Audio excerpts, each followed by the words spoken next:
আমি যদি না বলি এখান থেকে বাইরে যেতে পারবেন না স্যার, মাথায় রাখেন।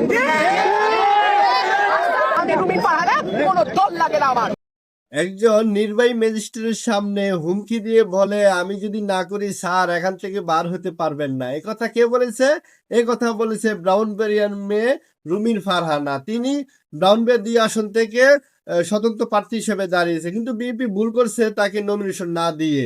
কারণ তিনি একজন যোগ্য প্রার্থী ছিলেন, সাবেক সংরক্ষিত মহিলা আসনে এমপি ছিলেন এবং বাসার সৈনিক অলিয়াহাদের মেয়ে রুমিন ফারহানা। তাকে বিএনপি থেকে নমিনেশন না দিয়ে বিএনপি ভুল করেছে।